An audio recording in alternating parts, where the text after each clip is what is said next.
तो आज पहिल्यांदा कारेगाव तो भरून बोलायला लागला. इतक्या प्रचंड वेदना आहेत मला. तरी पण काय झालं असं होय. मला वाटलं का 8-9चा टाइम झाला.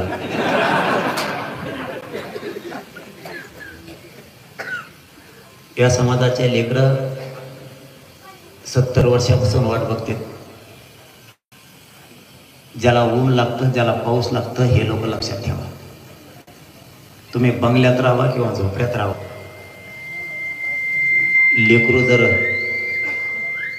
लेकरू जर सुखी नसेल तर आपण सुद्धा सुखी राहत नाही. म्हणून ऊन वाऱ्याला आणि पावसाला घाबरून घरातून करून नाही बसायचं, मैदानात यायचं. कारण परिस्थिती तितकी वाईट आहे. डोळ्यासमोर आपलं पोरगा किंवा पोरगी उभा करा आणि तुम्ही लाखो रुपये त्यांच्या शिक्षणाला घातले आणि तुम्ही स्वप्न बघतच होतात की माझा मुलगा किंवा माझी मुलगी आता नोकरीला लागणार आहे. आणि त्याच वेळेस 1-2% आपल्या मुलीचा किंवा मुलाचा नंबर हुकला. ज्या डोळ्यात आनंदाचे अश्रू होते त्या डोळ्यात दुःखाचे अश्रू यायला आईबापाचे सुरू होते. एक तर कर्जाचा डोंगर झाला. मुलगाही नाही आणि मुलगीही नोकरी लागली नाही. म्हणून गावोगावी जाऊन तुम्हाला सगळ्यांना जाग करतोय की भानावर या. 70 वर्ष 7 पिढ्या मागं गेल्यात आपल्या. आता तरी जाऊ देऊ नका. आणखीन मराठ्यांच्या हातातून वेळ गेलेली नाही. थोडे जागे व्हा. जेव्हा माणूस 100 एकरमध्ये सभा घेतो तेव्हा माणूस तुम्हाला ग्राउंडवर आल्याला कधीच तुम्ही 70 वर्षात आणखीन बघितला नसतो. कारण मला माज नाही, मस्ती नाही, मोठेपण बी नाही की मी जर 1 कोटी लोकांची सभा घेतोय तर मी तुमच्या काही गावात आता 10-12 हजार लोक जमलेत. एवढ्या पुढं भाषणाला मी जर मस्तीत जगत असतो तर म्हणलं असतो एवढ्या 10-12 हजार लोकात नाही येत. मला लाखो लोक लागतात तरच मी येतो. मला लाख असले तरी मी जातो आणि 4 लोक असले तरी जात. त्याचं कारण आहे मी स्वप्न घेऊन उभा राहिला.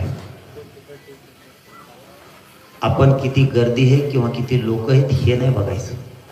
आपण ध्येय धरायचं. या समाजाला आरक्षण लागतंय ते द्यायचं. आपण जर मोठेपणात वागायला सुरुवात केली, मी मीडिया पुढं बोलतो, कोटीनं सभात बोलतो, मग मी छोट्याशा गावात नाही जाणार. ज्या दिवशी अशी मस्ती माझ्या अंगात येईल त्या दिवशी माझ्या समाजाचं वाटोळ झालेलं असणार. म्हणून मी तो विचार नाही करत. मी अचानक उठतोय आणि येतोय. मी अंतरवालीत होतो, अचानक लक्षात आलं. कारण आम्ही काल परवा सुद्धा 3 वाजेपर्यंत बैठक घेतल्या रात्रीची. अंग दुखत होतं झोप न झाल्यामुळं. कारण शरीरात ताकद नाही माझ्या. मला प्रचंड वेदना आहेत. उठता येत नाही, बसता येत नाही, चालता येत नाही. उतरायला चढायला 4-5 पायऱ्यावर सुद्धा 2-2, 3-3 पोरं लागतात मला. पण मला माहिती मी जर शांत बसलो तर अंतिम टप्प्यातला राहील. माझ्या समाजाच्या लेकराला आयुष्याचं पिढ्यानं पारची आयुष्याची भाकरी मिळणार.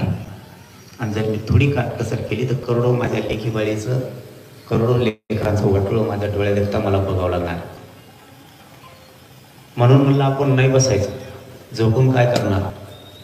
उठलो आणि गाडी सुरू करायला लावली. कोणालाच कळाना कोणकडे जायचं आणि मलाही कळाना कुठं जायचं.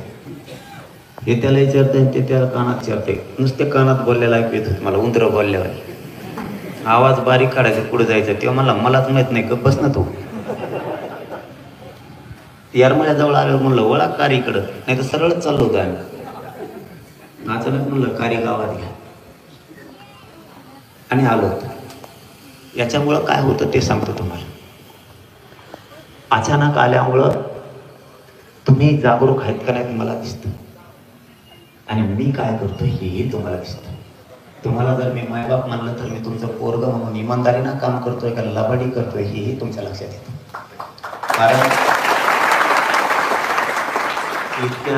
इतक्या उंचीला गेलेला माणूस कधीच जमिनीवर पाय नाही ठेवी, आणि ते जमिनीवर पाय नाही ठेवले त्याचा समाज बर्बाद झालेला असतो. आणि ही मराठा समाज असा आहे, खाली बसलेल्या आणि रोडवर उभा राहिलेल्या सगळ्या बांधवांना सांगतो, तुम्ही पाऊस आला ऊन आला तरी हलत नाही, आणि नुसतं आलं म्हणून कळालं तर तुम्ही वादळासारखं पळतात आणि जमातात, म्हणून तुम्हाला सरकार भेट आहे.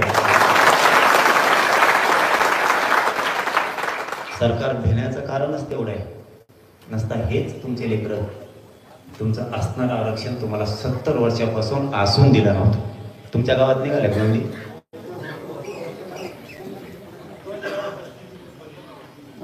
तुमचं कल्याण झालं राव. मग आमचं तसंच गुतलं आणखी निघाणं येतं काहीच व्हाय. जाऊ द्या, कुणाचं तरी लेकरा बाळाचं कल्याण होत आहे, आपल्या एक ना एक दिवस होणार आहे. म्हणून आपण आता शेवटची लढाई करायचं ठरवलं. हैदराबादचं मराठवाड्याचं गॅजेट घेतल्याशिवाय सरकारला सोडायचं नाही.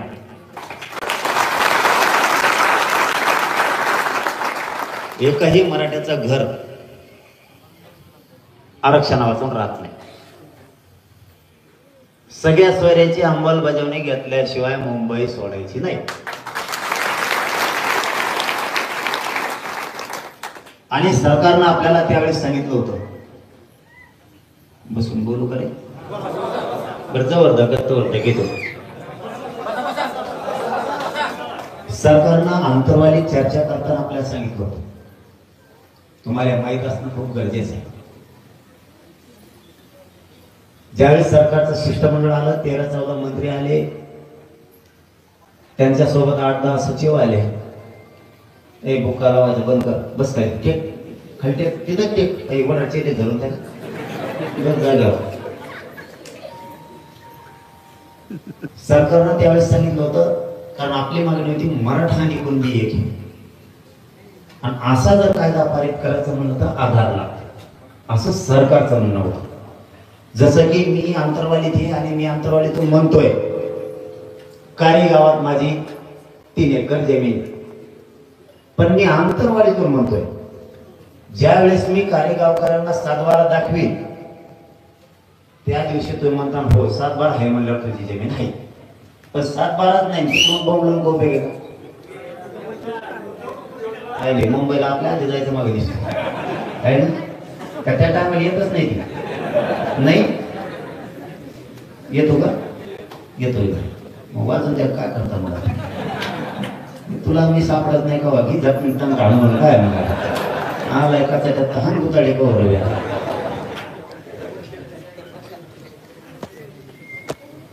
आपल्याकडे पुरावे असल्याशिवाय आपल्याला कुठली गोष्ट घेता येते. त्यावेळेस सरकारच्या शिष्टमंडळाने सांगितलं, आधार असल्याशिवाय कायदा पारित करता येणार नाही मराठा आणि कुणबी एकचा. ठीक आहे. आता 30 एप्रिलला न्यायमूर्ती शिंदे साहेबांच्या समितीने 58 लाख नोंदीचा अहवाल सरकारला दिला. आता 58 लाख नोंदीचा सरकारकडे अहवाल आहे. आता मराठा आणि कुणबी एक आहे, GR काढायला अडचण काय? त्याच्यामुळे मराठा आणि कुणबी एक आहे, GR घेतल्याशिवाय सुद्धा मागं हटायचं नाही. सातारा संस्थांचं गॅझेटियर आणि बॉम्बे गव्हर्नमेंटचं गॅझेटियर सुद्धा घ्यायचं, ते पण सोडायचं. बलिदान गेलेले कुटुंब त्यांच्या शासकीय नोकऱ्या आणि राहिलेला निधी घेतल्याशिवाय आता मागं नाही सरकार. लाखो मराठा पोरांवरती खोटे गुन्हे दाखल केले, ते सुद्धा सगळे रद्द केल्याशिवाय, मागं घेतल्याशिवाय मुंबई कुणी सोडायची नाही. अशा आपल्या 8-9 मागण्या, या सगळ्या मागण्यांची अंमलबजावणी केल्याशिवाय हटायचं ना, यासाठी तयारी करायची. मी रोज तयारी करतो. मला जर तुमच्याशी दगाफटका करायचा असता, मला बारी घेण असतो. घोडाच्या आडून मी बोल, नाही तर लिंबाच्या आडून मी बोल. आपलं नाही काच का अवघड आहे. म्हणून सरकार माझ्याकडे चर्चा सुद्धा बंद झालं. ते म्हणता हे असं देण होते बारीक बोलत बी असा खौट मी तुम्ही ऐका ना. आपला काच का तसा आहे. कारण मी शेतकऱ्याचा लेख आहे, तुमच्या रक्ता मासाचा आहे. मला खोटं बोललं फसिलं का मग मी गोड्या लावतो. मला का पिसळपत्र चावलं का, पण मी इमानदारीनं लढतो. तुम्ही खोटं आमच्या समाजाशी वागता, माझ्या लेकरांचं मराठीच्यातून वाटोळ करता, म्हणून ती भाषेशिवाय ठेकायला. तुम्हाला जर याच्यातल्या बसलेल्या कोणाला जर वाईट वाटत असलं मी बोललेलो, तर माझ्या एका प्रश्नाचं सगळ्यांनी इथं बसलेल्या लोकांनी उत्तर द्या. तुम्ही घरात बसला, आईबाप दोघ जण, आणि तुमचा मुलगा दारात बसला. दारात कुणीतरी येऊन तुमच्या घरात बसलेल्या आई बापाला शिव्या देत आहे, कुणीतरी अपमान करताय त्यांचा. दारात बसलेलं पोरग गप बसन का? आणि मग मी तुमचं पोरग काय चुकवतोय कसा कच घोड्या लावला.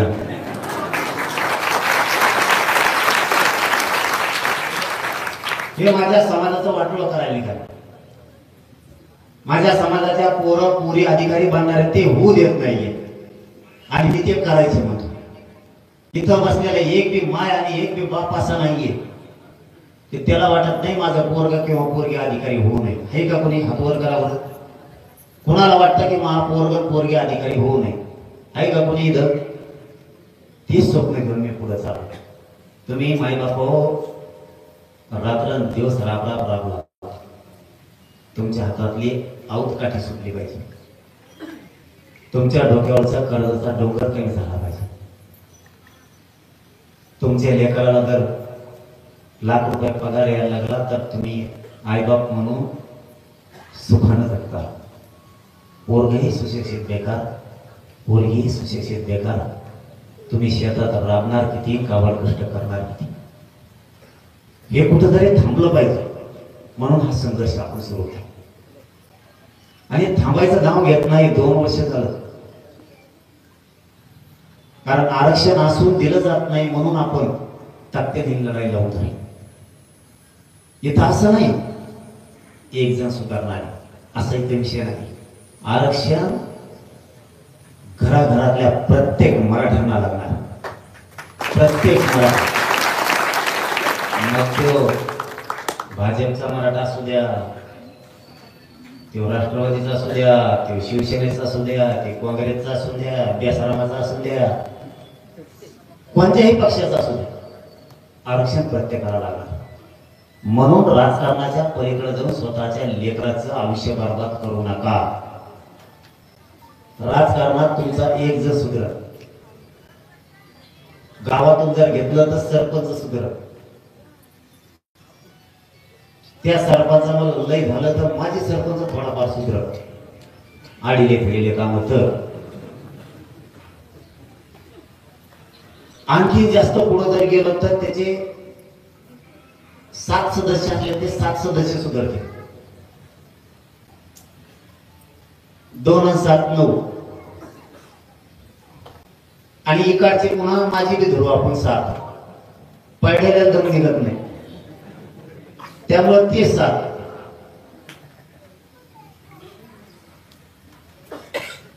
चौदा 15 16 जण झाले.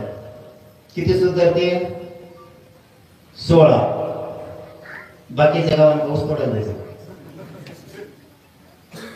म्हणून राजकारणाच्या पलीकडे या आरक्षणाचा तुम्ही विचार करा. बाकीच्यांनी केला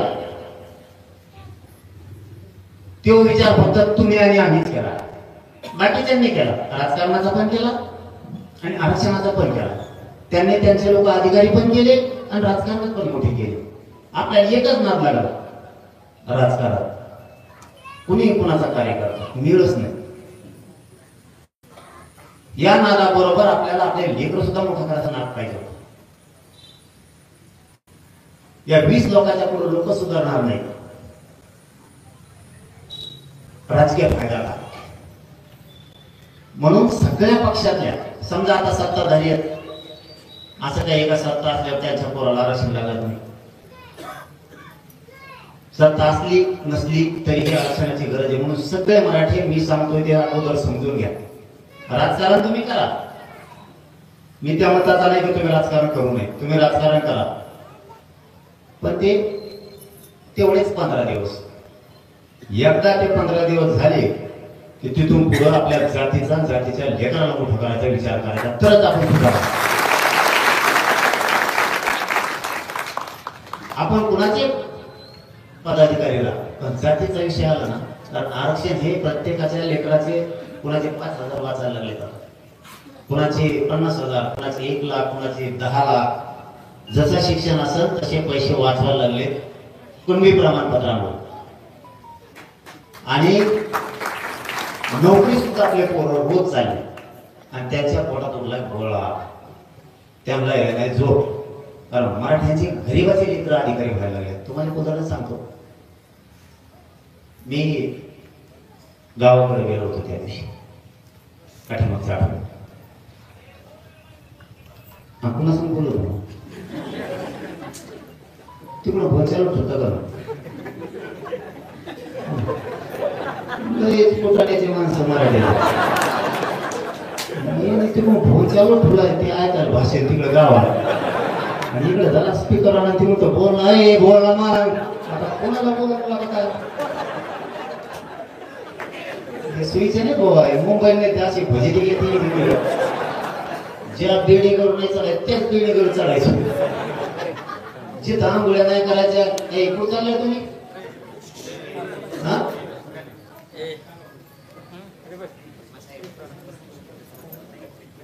बोट सुद्धा वर नाही करायचं असं चालू म्हणून एकदा मी बोलायला लागले. नीट काम करायचं, लेकरं जात सुधारायची, चाळा नाही करायचं, विनाकारण खोटं नाही बोलायचं. कटळा नाही आला तरी कटळा आल्यासारखं दाखवायचं. मराठ्यावरचं संकट गेलं पाहिजे ते झटकून लावायसाठी ताईट व्हा मराठी, कडवट आणि कट्टर. मी रातकाट उपाशी तापाशीवर रक्त जाळून त्या समाजाचे लेकरं मोठे करण्यासाठी लढतोय. म्हणून तुम्ही सुद्धा माग कुणी पडायचं नाही. आपले ताठरपणा बघून समोरच्याला घाम फुटला पाहिजे. हे मराठी असे नव्हते, असे कस काय झाले, हाक मारली कोटी नाही यायला लागले. पुरा कार्यक्रम संपून तर मराठा झाला सुद्धा नाही. इतकी कडवड जात ही झाली कशी, असं बघून आपल्यावर जळणारे लोक तयार झाले पाहिजे. त्याचं कारण सांगतो. इथून मागं त्यांनी बरोबर डाव साधला, आपल्या चुकून द्यायचे आणि आपल्या भांडण लागले ते मजा बघायची. आता आपल्या भांडणं पण होत नाही, भांडणं बंद झाले, एकमेकाला मदत करायला लागले. अधिकारी सुद्धा, राजकारणी सुद्धा एकमेकाला त्रास झाला, आपला कमी झाला. बांधा टोकरा टोकरी कमी झाली. तुमच्याकडे आहे का? बांधा टोकऱ्यात नाही इथं बसल्या सगळ्या सांगतो एकामेकाच्या बांधा टोकऱ्यात बंद करा. 2 फूट बांधासाठी मी त्याची हिशोब सांगितला, पुन्हा सांगतो तुम्हाला. तुम्ही समजा एखाद्याचा 2 फूट बांध फोडला, बोलून टाइम आहे ना, टाइम आहे का? बोलू का? खालच्याला कंटाळा आला का? खालची कस काय काहीच म्हणा ना.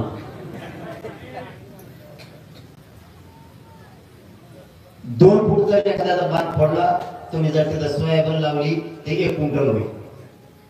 त्या फोडलेल्या बांधात ऊस जर लावला 1 टन होईल, 2,500. आणि जर कुटाकुटी केली तर लाख रुपये जाणार तुमचे. बांध फोडून का उपयोग झाला? परत अर्धे लोक जेला, अर्धे पोलिसांच्या पाया पडू बेजार. त्यात तंटामुक्तीचा अध्यक्ष वेगळाच, सरपंच भ्रमण टाकलं बरं जास्त लांब होतं. बांध आपला, पैसे आपले, माणसं गुतायला लागले आपलेच. कारण तो तिकडा भाव घेतला आपला भाऊचे, इकडा पण भाऊचे. त्यामुळे इथून पुढं बांध फोडायचं मराठीने पुरे बंद करायचे, अजिबात बांध फोडायचे. 1 फूट जास्त सोडून द्यायचं, पण बांध फोडायचा नाही. ही एक. आणि दुसरं, दारू प्यायची बंद करा. मराठ्याचे पोरं शहाणे व्हा. दारूची सवय लागूच तरच आपल्या सोबत मित्र राहते, तर एकदा सवय लागली का आपण वावरी काय सुरुवात करतो. दारू प्याल्यामुळं ना आपले गावकरी आपल्याला नीट बोलते, ना पाहुणे रावळे, ना मित्र आपल्याला कोणीच नीट बोलत. म्हणून व्यसनाच्या आहारी आपले लोक जाऊ नका. दारू पित असले तर पहिले सोडून द्या. तुमचे तर पित येतात, कोणीच बोलवण्याचं बरेच मेंबर दिसते.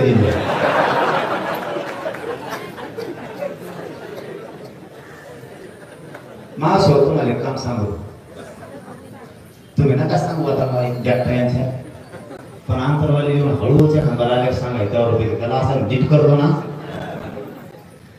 दारू प्यायचं पहिल्या बंद करायचं आपल्या पोरांनी आणि कष्ट करायचं शिक. 10वी-12वी शिकले तरी आपले पोरं शेतात जायला तयार नाही. बाकीच्यांचे नोकऱ्याला लागलेले माणसं सुद्धा कपडे काढून चिखलात रात्रभर जायचं. आपल्या मराठ्यांच्या पोराने आई बापाला मदत करायला शिका. सगळ्यांनी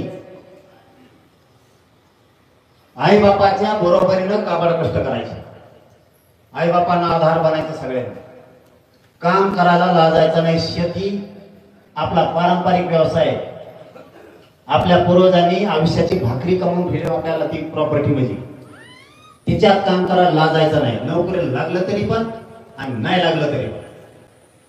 आपल्या पोरांनी रोज व्यवसाय करून 200-500 रुपये कष्टाने घरी कमवून आणायचे म्हणजे आणायचे. पारावर सगळ्यात जास्त पोरं आपले पारावर बसलेले सगळ्यात जास्त आपले पोरं. त्यामुळे पुढच्या काळात आपण कष्टानं काम करून 1000-500 रुपये घरी कमवून आणायचे. व्यवसाय सुरू करायचे, पण मोकार फिरायचं बंद करायचं. आणि माणूस मोकार फिरला की दारू प्यायल्याशिवाय राहत नाही. दारू प्याला की पूर्ण आपल्या वंशाला कलंक लागतो. म्हणून सगळ्यांनी व्यसनाच्या लवकर बाहेर. बाकीच्याला मी खंबीर आहे, बाकीचं तुम्ही टेन्शन घेऊ नका. 70 वर्षात नाही मिळालेलं आरक्षण मिळालं नाही. 58 लाख नव्हते म्हणजे 3 ते 3.5 कोटी मराठी आरक्षणात गेले आतापर्यंत.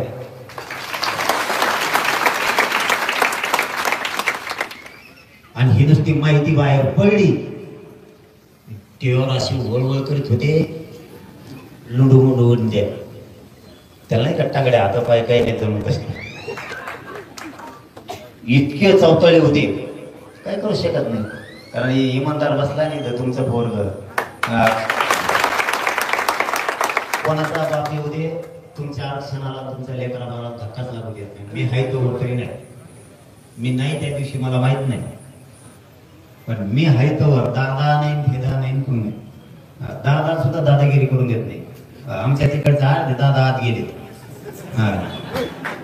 अर्धे बाहेर राहील, अर्धे जाणार. वळवळ केली की गेला. दादा नाही दादी नाही काही नाही, सगळं नीट राहायचं. माझ्या समाजावर अन्याय करायचा नाही. आम्ही तुमचं वाईट चिंतित नाही, तुम्ही आमचं वाईट चिंतवायचं नाही.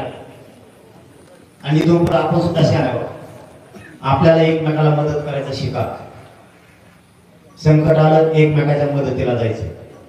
आता तुमच्या गावात यासाठी आलो होतो, आरक्षण मिळालेले मराठी त्यांनी सगळ्यांनी 29 ऑगस्टला मुंबई यायचे. आणि ज्यांचे कुणबी प्रमाणपत्र निघाले नाही त्यांनी सुद्धा यायचे. एकाही मराठ्यांनी 29 ऑगस्टला घरी थांबायचं नाही. पश्चिम महाराष्ट्रातले कुणबी प्रमाणपत्र निघालेले आणि कुणबी प्रमाणपत्र न निघालेले सगळ्या मराठ्यांनी यायचं. या काही गावातूनच माझं महाराष्ट्रातल्या सगळ्या मराठ्यांना आव्हान. विदर्भातले कुणबी मराठी आणि मराठी दोघांनी एकमेकाला साथ द्यायचे आणि मुंबईला यायचे. खानदेशातल्या कुणबी आणि मराठ्यांनी सुद्धा मुंबईला यायचे. कोकणातल्या कुणबी आणि मराठी या दोघांनी यायचे. आणि मराठवाड्यात सुद्धा ज्यांचे कुणबी प्रमाणपत्र निघाले त्यांनी सुद्धा आणि ज्यांचे निघाले नाही त्यांनी सुद्धा मुंबईला यायचं. त्याचं कारण सांगतो, ही लढाई प्रतिष्ठेची. ज्यावेळेस घर आपलं प्रतिष्ठेच्या उंबरठ्यावर येतं त्यावेळेस प्रतिष्ठेला डाग लागू द्यायचा नसतो आणि डाग लागायचा नसेल तरी समाजाच्या हातात असतो. म्हणून समाजाने आपल्या लेकरा बाळासाठी आणि आपल्या समाजासाठी 2 दिवस द्यायचे. तुम्हाला पर्याय खुला करून दिलाय. ज्यांना यायचंय त्याने 10-15 दिवसाच्या तयारीने यायचं. सगळं गबाळ संगत घ्यायचं. तेल, मीठ, चटणी, शेंगदाणे, भेंगदाणे, चट, बेसन हाडलेलं, भाकरी खाल्ली पळडाच. सगळ्या वस्तू आपल्या सगळ्या घ्यायच्या. पाऊस असणार आहे, छत्र्या घ्या किंवा ते रेनकोट घ्या, पाल घ्या एखादा, त्याला रावठी म्हणते, काही इकडे पाल म्हणते, काय म्हणतात म्हणा, फक्त तुम्ही भिजू नये भाऊ. हा, असं घ्या. सगळ्या तयारीत चला. आणि ज्यांना यायचं नाही, कारण इथं काम आहे, शेतात पण काम आहे, आपला शेती व्यवसाय, शेतीचं पण काम करू द्यायचं. ज्यांना यायचं त्यांनी 10-15 दिवसात तयारीत चला. आणि ज्यांना यायचं नाही ना त्यांनी फक्त 2 दिवस आम्हाला मुंबईला सोडायचा. तिथं वाटा लावायला आम्हाला आशीर्वाद द्या, तुम्ही लगेच कामाला 2 दिवस मागे. 2 दिवस काम बुडाले काही फरक पडेल का? आणि 70 वर्ष वाटलं झालं, त्याचं काय करायचं मग? आज घराघरात 40 वर्षापूर्वी जर आरक्षण दिलं असतं, आज घराघरातले पोराला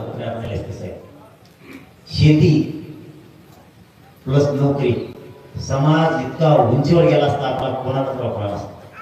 पण यांनी असे डाव टाकले, आपल्याला कळून दिले नाही, आपल्याला नाद लावला राजकारणाचा आणि यांनी यांचे लोक घातले प्रशासनात, म्हणजे अधिकारी केले.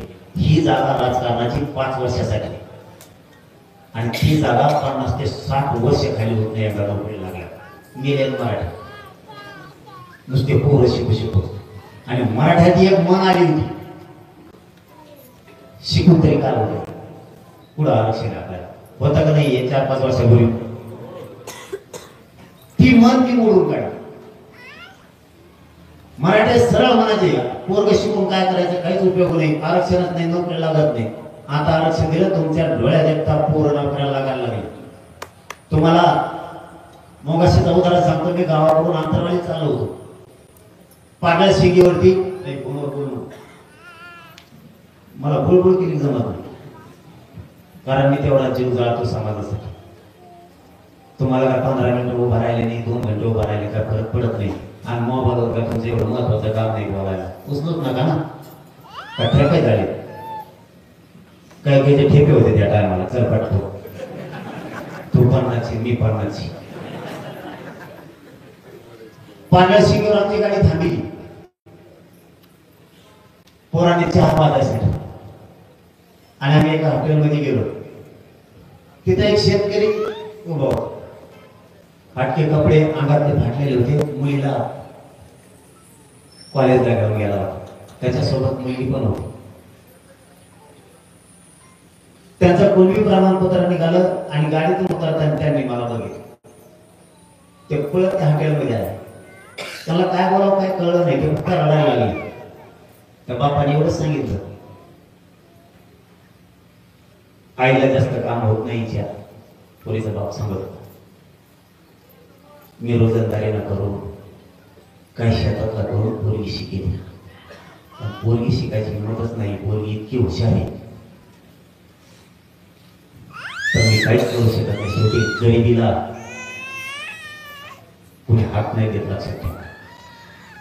श्रीमंतीला कुणी हात देईल पण गरिबीला कुणी हात देत नाही. लोक तो बाप कसा रडायला लागला, मी पोरगी इतकी हुशार आहे पण 1 रुपया नाही पोरीला शिकायला. पण पाटील तुम्ही मला दिसलात, मी पळ त्याच्यासाठी आलो.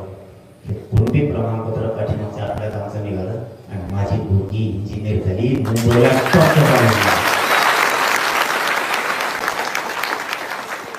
जे कॉलेज उद्या आयुष्यात आम्हाला कोणाला मिळालं नसतं असं टॉपचं मुंबईचं कॉलेज मिळालं.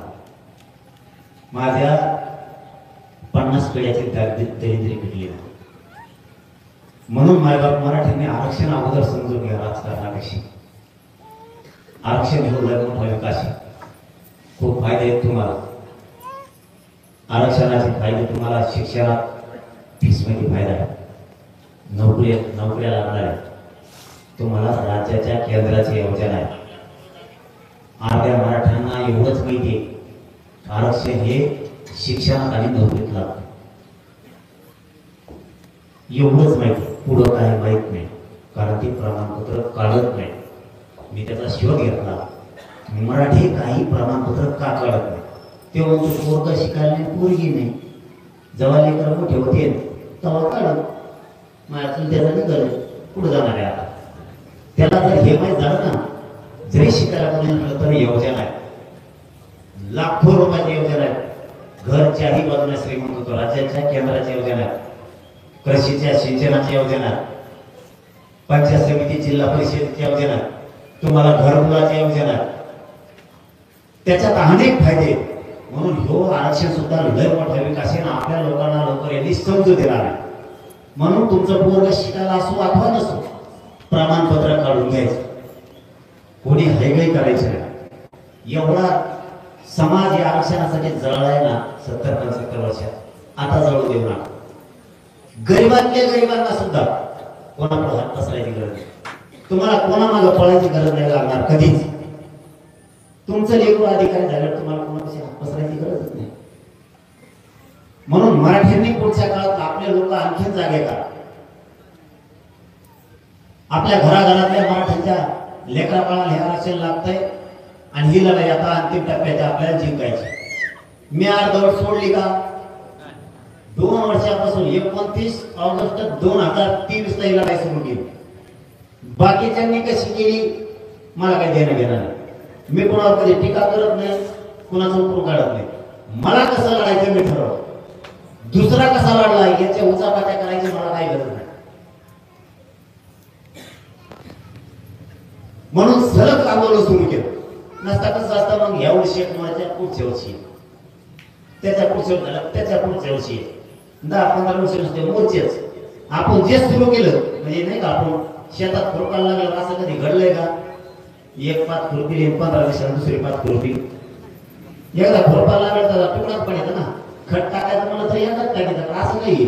एका काकडीला जरी टाकलं दुसरीला टाकते 2 महिने असं काही जमत आहे का? आपलं तसं होऊ दे.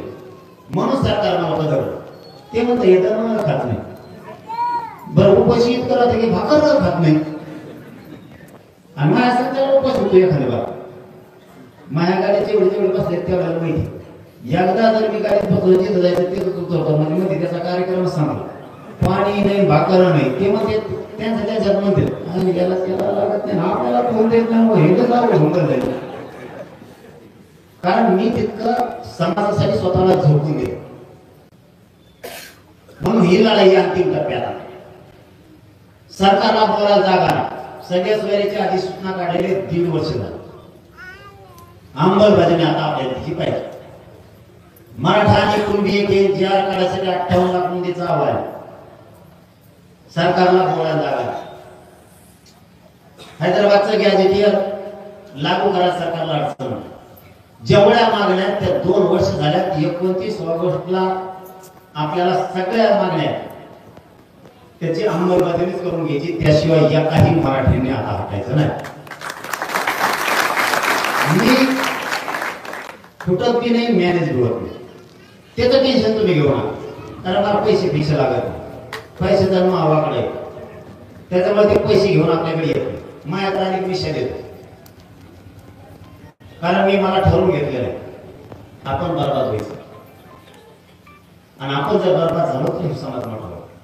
तुम्हाला उदाहरण सांगतो, जर मी ठरवलं ना मी बरबाद नाही व्हायचं तर एका दिवसात माझा समाज बरबाद होईल. कारण मी एका दिवसात श्रीमंत होईल, माझ्या समाजाचं उभं वाटलं होते. म्हणून आपण बरबाद व्हायचं आणि आपल्या समाजाला बरबाद नाही होऊ द्यायचं. त्यामुळे त्यांचं काहीच चालत नाही. नसता त्यांनी इतकंही दिलं असतं मला, काही पण कितीही पैसे.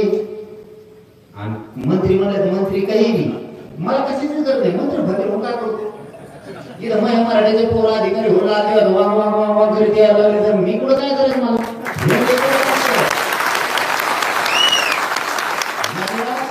आयुष्याच्या लहान दिल्यात आपल्या पुरीला पोराला बसायचं मराठीच्या. आपण काय बसायचं त्याच्यात? आपला समाज किती उंचीवरती न्यायचा हे आपण ठरवायचं, ते आपल्या हातात. आपण जर निष्ठावर राहिलो तर काहीही मिळू शकतं, अशक्य काहीच नाही. हे मी सिद्ध करून दिले. पैसे नाही, काय नाही, काय नाही, ते सिद्ध करून दिले. 1 रुपया नसून सुद्धा 70-75 वर्षात मराठ्यांना न मिळणारं आरक्षण मिळवून दिलं. काही काय शक्य नाही. फक्त आपल्या जिद्द असायला लागते आणि मेहनत घ्यायची, आपली कठोर तयारी पाहिजे. मरायला घ्यायचं. मी इतके कठोर उपोषण करतो की मी मरायला देत नाही आणि सरकारला बोलू देत नाही. आता एवढी सुवर्ण संधी आली मराठ्याला चालून 100 पिढ्या मराठ्यांच्या लेकराचं तुमचं कल्याण होणार. त्याच्या पदरात फक्त एवढी विजयाचं दान टाकू लागला आरक्षणात. 2-2 दिवस सगळ्यांनी काम सोडायचं आणि फक्त वाटला मला आशीर्वाद द्यायला मला मुंबईला. तुम्ही 29 ला परत जावा वापस. मी बघतो ते कसं आरक्षण देत नाही. माता मावल्यासह सगळ्या गावातल्या लोकांनी 27-28 मुंबईला यायचं आणि लगेच वापस यायचं. गावात मराठ्यांचा माणूस राहायला नाही पाहिजे याची काळजी तुम्ही घ्यायची. फक्त एकच माणूस पाहिजे. गल्लीत 5 जण, एका गल्लीत 5 चोरी होऊ नये तसं काहीच नाही. आपण म्हणाल का अर्थ द्यावा समाधान तेवढं नोकरी चोरी होईल. चोरी व्हायचं काही नाही, काय चोरी होणार करायची. पण आपल्याला म्हणायचं बाबा चोरी होईल म्हणून एका गल्लीत 5 माणसं फक्त राहतात. बाकी पुरे 2 दिवस मुंबईला. आणि ज्या गावात चोरी होईल ते गाव पुरा होतं म्हणायचं मुंबईचं. आयता मारायचं. तुम्ही किती खोटं बोलले, आमचं पुरं गाव होतं. मला माहिती तुमचं गाव होतं का नव्हतं. तुमच्या गावात चोरी झाली पण ऑटोमॅटिकच होतं. एक माणूस नाही राहिल्या गावात, तेव्हा तर चोरी झाली ना. आणि ज्या गावात चोरी नाही झाली गावात नव्हतं आलं. ती फोनवरच आम्हाला घुमीला ती आवलो निकडे मला घुमी देतात. मला कुणी घुमी देतात. मी पाहिजे गोदापेठात बैठका घ्यायचो. 123 गाव एकत्र केले सुरुवातीला 5-7 वर्षात. मला असे घुमायचे. आपले पोरं हे काय आता घ्यायचे ना भरायला असे घुमायचे. एक जणांनी मला असं घुमिलं, सांगतोच तुम्हाला जाऊ दे मला दम नाही. बैठकाला बोलवायचं म्हणलं बैठकाला यावं, समाजासाठी वेळ द्या, समाजाच्या लेकराचं पिढ्याला काढता कल्याण होईल. तुम्ही कुंकड लग्नाला वेळ देता, साधे कार्यक्रमातले तिकडे वेळ देता, समाजासाठी पण कधी 4 महिन्याला 2 महिन्याला वेळ देत जा. हो म्हणे मी बैठकीला येणार. आणि बैठकीच्या दिवशी ते आलंच नाही. आम्ही त्याला फोन केला, तुम्ही आले बैठकीला, यायला लवकर बैठक 2 वाजता सुरू करायची. ते म्हणला मोटर जळली होती. म्हणला मोटर भरून आणली, गंगाट टाकली, पाणी सोडायचं म्हणून आलो. आणि त्या चुलत्याला फोन लावला, मी गेले कोणचा आहे म्हणून तुमचा ते आम्हाला आला नव्हता बैठकीला. ते म्हणला गेला आणि इकडे तिकडे फिरायला नाही. म्हणलं ते आम्हाला मोटर जळली आणि ती मोटर भरायला गेला, काय पाणी सोडायला गेला. ती म्हणला त्याच्या आजपासून नाही त्याला मोटर का जळली. असं फेकू नका मला. मी चिंता सोडली नाही. तुम्ही आलात तरी लढलो, नाही आलात तरी लढलो. आणि शेवटपर्यंत सांगतो तुम्हाला मंदिरात म्हणून जरा मी जीव जरी गेला ना तरी तुमच्या लेकराला आरक्षण दिल्याशिवाय मला भेटणार.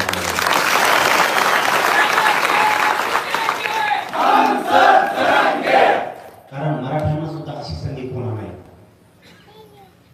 मराठ्यांनी ताकदीनं गाव जागे करा. आता या कारी गावात आणि परिसरातल्या आलेल्या सगळ्या बांधवांना एक काम सांगतो, तेवढं तुम्ही करायचं.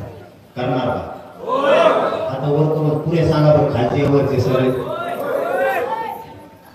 तुम्ही काय करायचं, तुमच्या गावापासून 100 ते 50 किलोमीटर राऊंड करायचं गोल.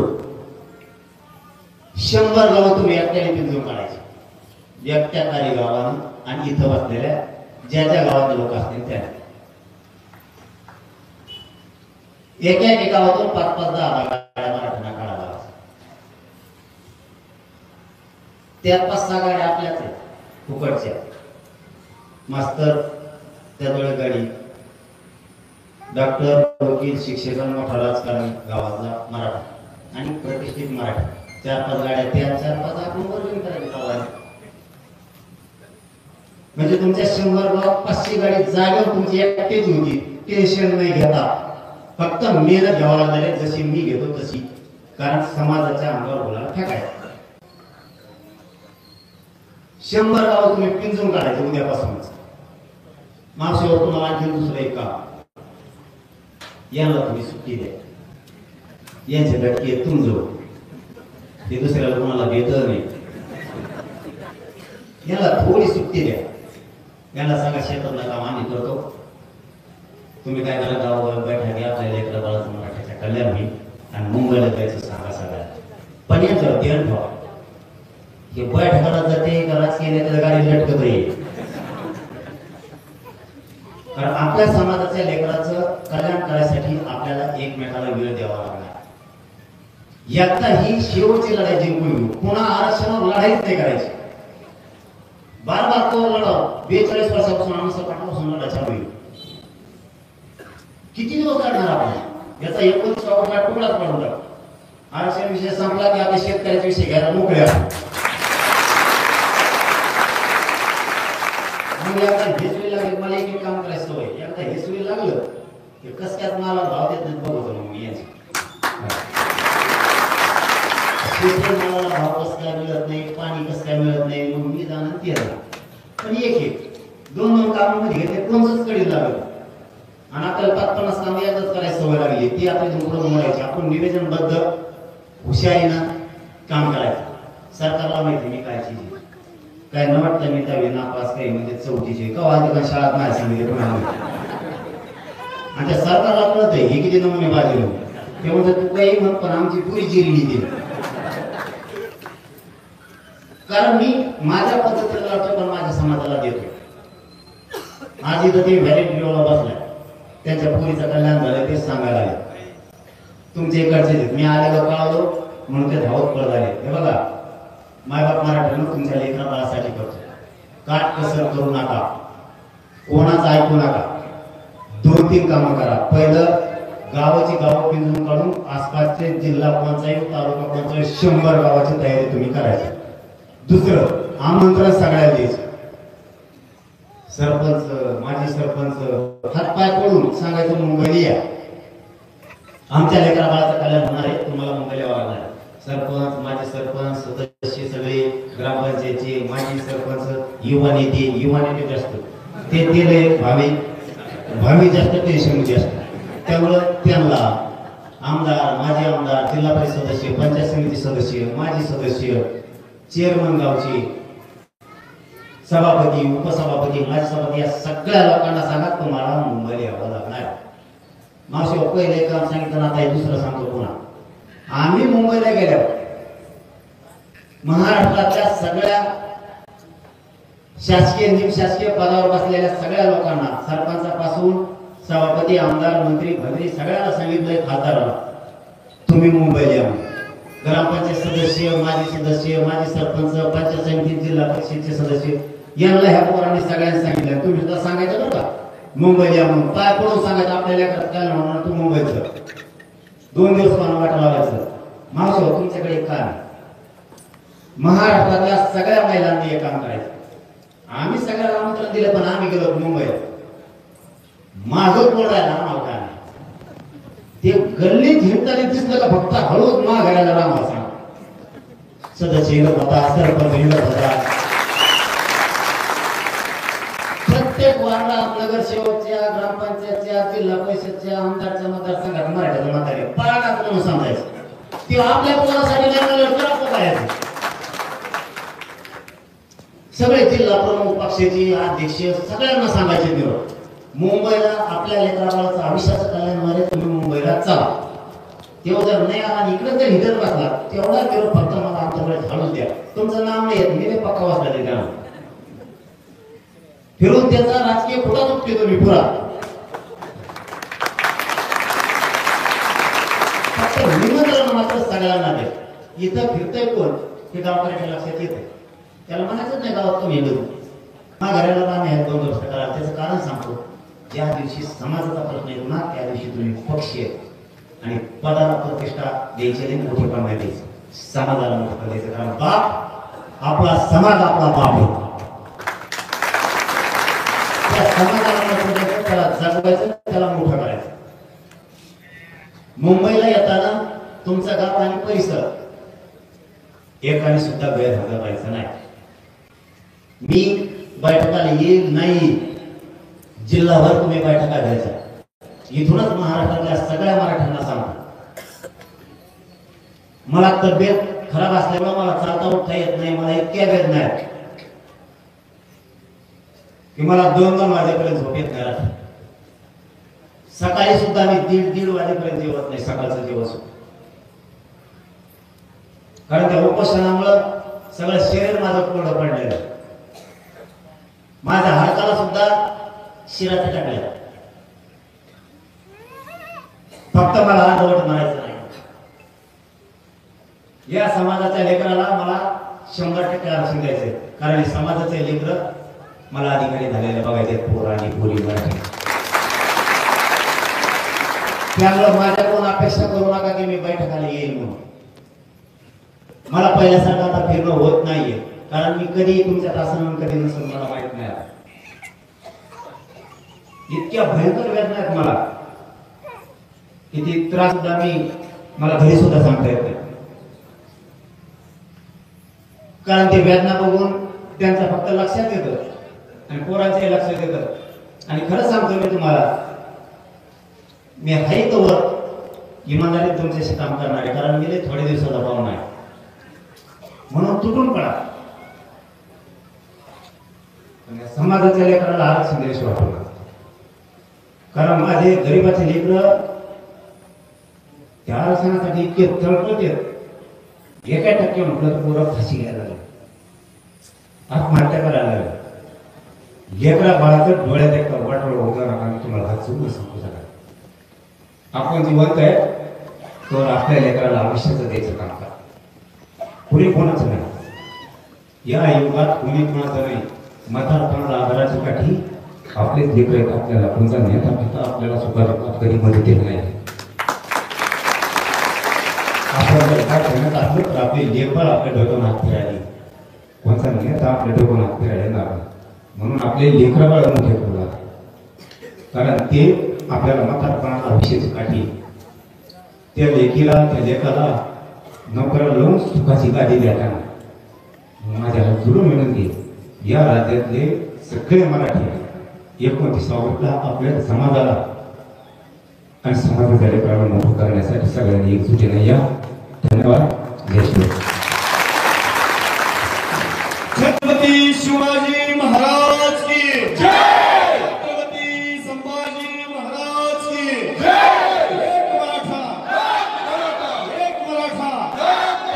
संघर्ष होता, चला घे पण तुम्हाला